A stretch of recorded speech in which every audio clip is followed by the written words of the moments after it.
Hey, this is Aaron with another Lightroom tutorial. It's not even really a tutorial, it's a general walkthrough. And we are going to go over what these different sections mean. And this is for people that don't even know. They just got Lightroom and they may not know how to use all the features. So we're going to try to make this really quick, so if I talk fast, I am sorry. Basic tab. Here's what we got. You got color, or black and white processing. Most of the time, I'm going to assume most people will use color. No offense, black and white people. I enjoy it too. Uh, we have the white balance. Now you can choose as shot. If you're shooting in RAW, this will go a lot better for you. So if it's a cloudy day, which I think it was that day, it will adjust it. You can see daylight's making a little more blue. That's extreme. That's really extreme. And flash is terrible, don't use it. Shade, made it a little warmer, but that's actually closer to what it could be. You can actually use this eyedropper too to find, to find a middle gray.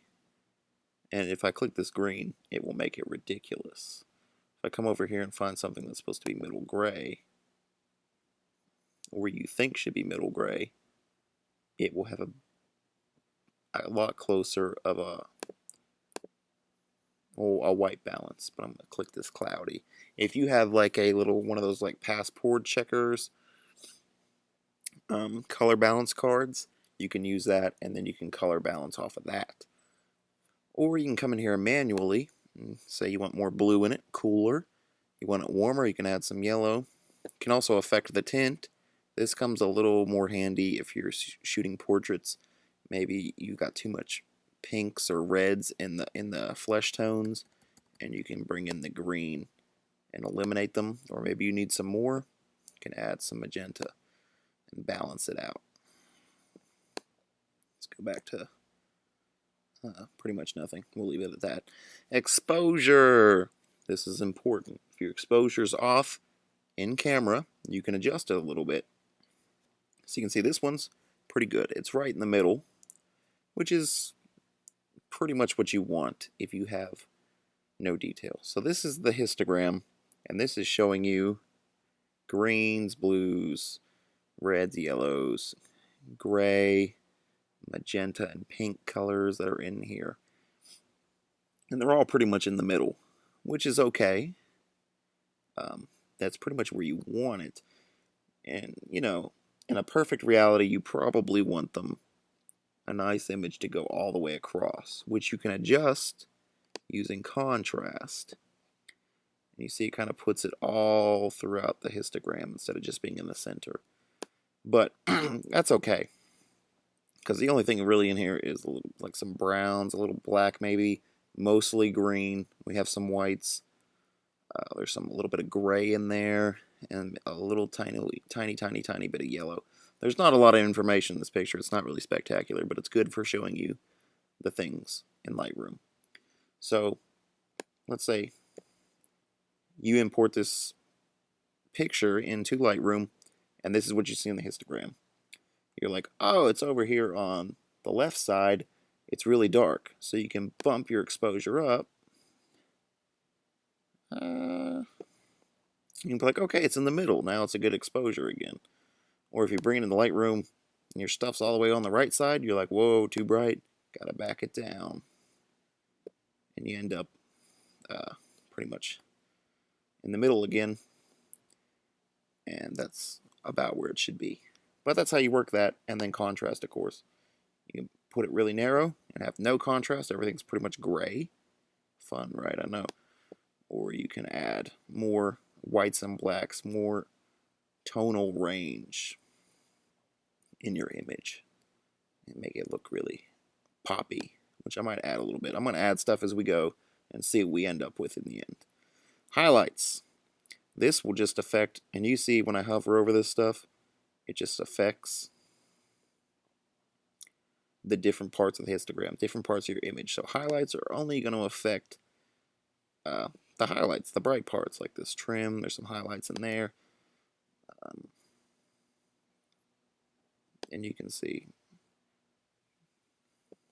it has a little bit overall, but mostly it's the bright parts.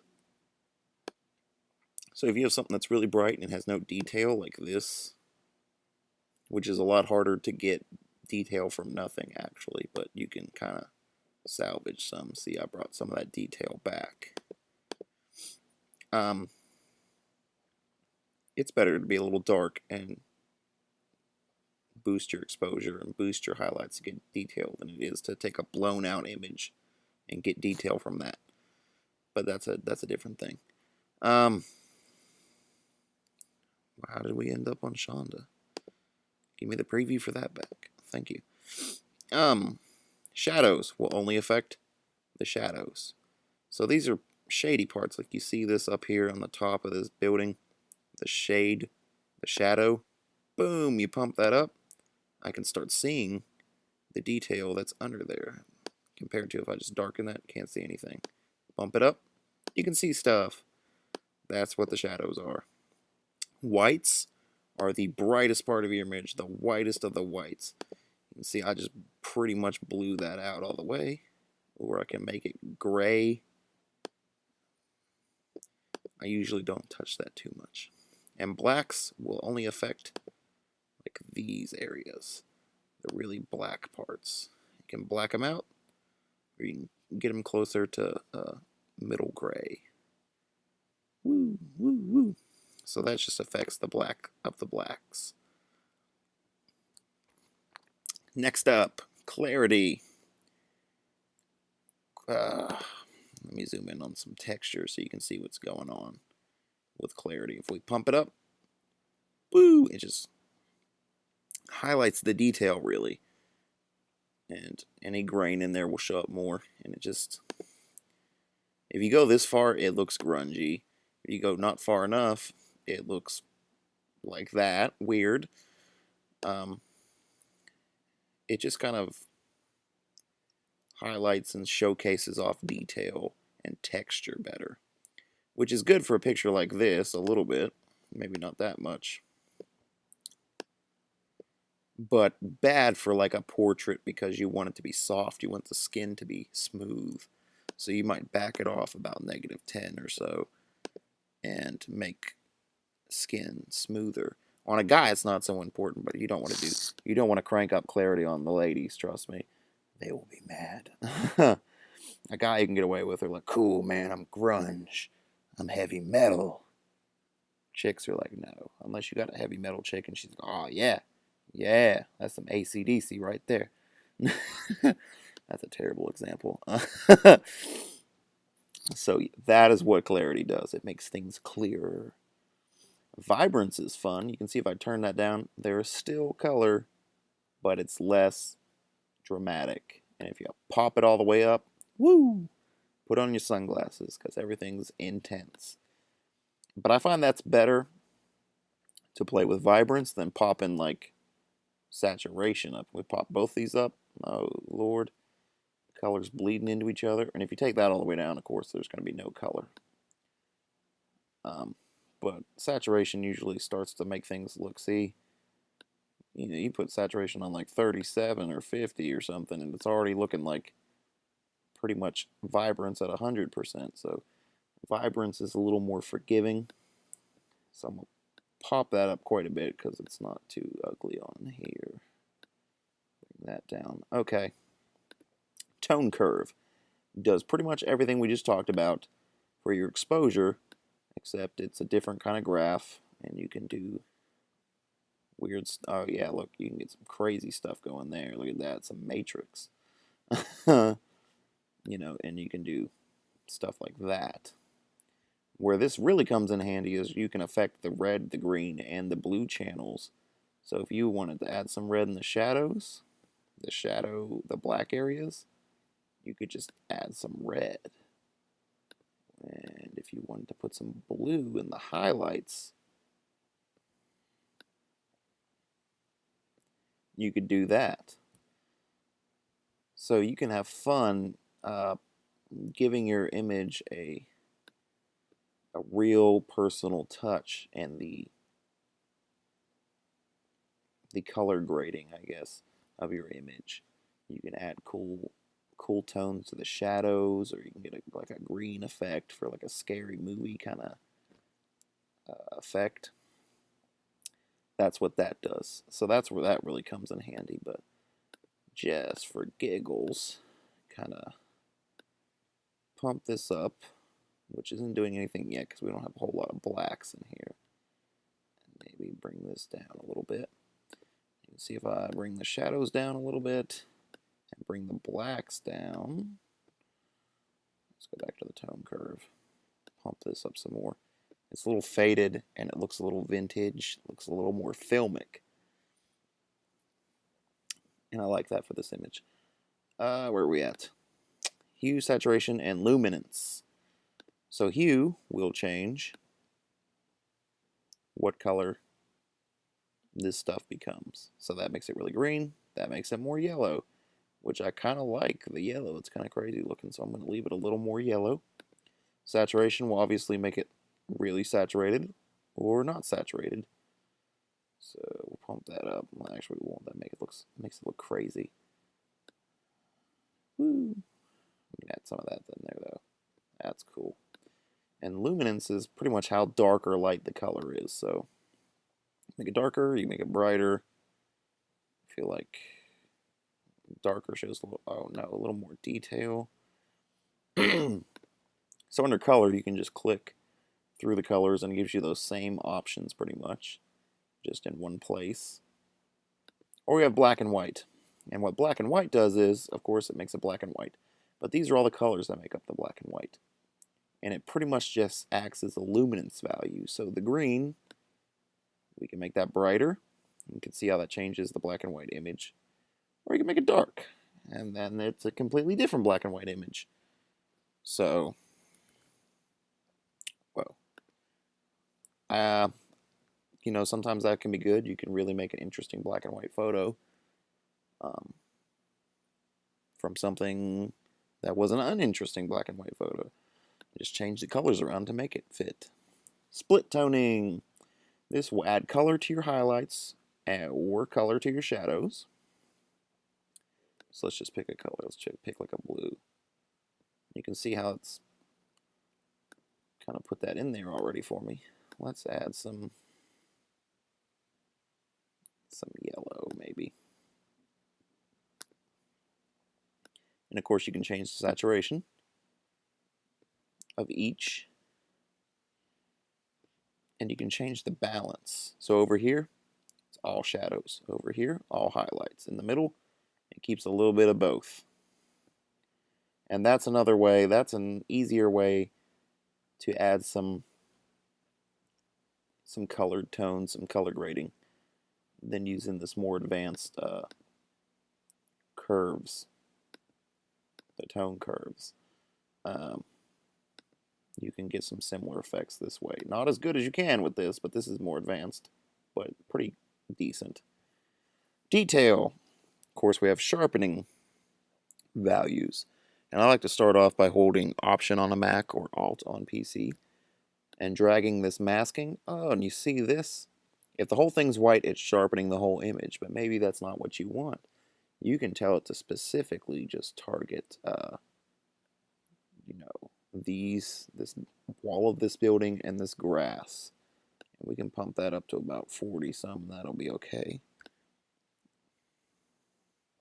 And you can adjust the radius, how far out, you know, it affects, and how much detail you want to retain, or how much detail you want to put into it. But I try to keep these pretty close into here, because you go extreme, and if you print this or something, it's gonna look crazy. This image already does, because I'm just doing some extreme things to it. Noise reduction. This is a hard one to demonstrate. There is some noise, you can see, some grainy stuff. The best way to do it is to crank this up for you. Wait a second. There we go. And you can see that Lightroom has made this funky, looks like a painting, which can be a cool effect that you can use. But most of the time you won't use that. this ISO 800, it produces a little bit of grain, so maybe I'd add maybe a 10 or something in there. I mean, if you have, you know, ISO 100, 200, probably even up to 4, you probably don't even just want to touch this. And then it has color noise as well that it affects. But I usually don't touch it too much unless I got, like I'm at a concert, really low light, shooting at like 1600 ISO or above. Yeah, you're going to need to maybe use a little bit of that because your image is going to be pretty grainy, depending on what kind of camera you have. Lens corrections, which I already have applied, but you can see what it does. See, it kind of, right now, the middle of the image looks like it's popping out towards us, and then this one flattens it out. Just the way your lens distorts light passing through it can affect what you see. And then we have color, which you can remove chromatic aberration, which is that purple or green or blue fringing, like if you've ever taken a picture of like tree limbs, maybe in wintertime, and just you got a dark line and there's light coming around it, and it looks purple and weird. That will help eliminate that. Not so much an issue if you have really good glass. That helps a lot, but sometimes you just need to do some of that and get rid of the weird purple lines and stuff. Haloing. Effects is cool. We have vignetting, which of course, vignette. You have dark, or you can go white. And we'll use white right now to demonstrate this. Midpoint, of course, how close to the middle it is. Roundness, you can see it's round, it's oval, now it's more like a circle, or it's pretty much just on the edges. In the feather, see that it has a hard edge or a really soft edge. We'll do something like that maybe. But first, let me actually put this out here and do more. You can see up here, if you choose this highlights, you see it's not affecting up here. If you put highlights on, anywhere there's highlights, the vignette will ignore it and not put it there. Which can be helpful for some things, or it can be really, I don't know, nothing really. Sometimes it doesn't work because you don't have any highlights. But what can you do, right? So what did I do? I wanted to put it more, something like that. More kind of just around the edge to give it a weird look.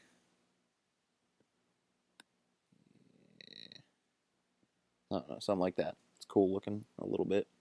You can also add grain. So we go really extreme with this. See, this is, if you came into your camera and you seen this and your ISO was high, like 1600, that's when you would want to come to like this and turn up your noise reduction, because that's what it would look like, something extreme like that. But I don't really like noise most of the time. Sometimes it's good on some black and white, try to emulate some film look. You can add some grain, but I usually don't even touch that. Camera calibration. Pretty simple. This right here is how Lightroom processes stuff. So you can go back to the first Lightroom, how it processed stuff, which sometimes has some benefits, but most of the time you're better off to stick with the current version. And then profile will, you can dictate how your image will look in Lightroom. Let's say on your camera you have a profile, you're using the portrait setting, and this is how it looked in your camera, but when you bring it into Lightroom, it looks like this, and you're like, wow, that's weird. Well, you can just come down here and change it to portrait, and that's how it will look in Lightroom while you edit it, so what you were seeing in the camera matches what you're editing, and you're not surprised by it. But when you're in RAW, it doesn't, if you're shooting RAW, it doesn't really matter too much. So, you know, that is what all the panes do. And of course, you have a reset button, which I'll press in a second. And then, what's a good one? Tone curve. If you press black on here, it will take away. So you can kind of preview things. So that's what it looked like before. That's what it looks like now. And that is pretty much everything. If you hit reset, blah. Oh, look at that. Let's go back. Look at that. We went from this crappy picture right here to having something kind of artistic. I mean, hey, the power of Lightroom is ridiculous. If you really want to look at it, I don't know. Why does it still look like that? I don't know. That's crazy. It must be because I made a duplicate. But if you don't make a duplicate and you haven't edited it, it would show you this, you know, next to the edited version. Alright, I'm going to stop talking because this video is too long. I know that wasn't very fun, that was kind of boring, but that's just a general what this stuff does. So, in the next video, we'll probably talk about these tools up here, what they do, how you use them, and we will get into some more fun stuff. We can actually get into some edits here, and I'll talk about these presets over here that I got. And yeah, hopefully the next few videos will be less boring, more entertaining, and a little more educational. So I'm going to go eat some crazy bread from Little Caesars and have a nice cold Pepsi. So I will catch you guys on the flippity floppity floppity flop flip flop. And I love your faces, and I will see you next time.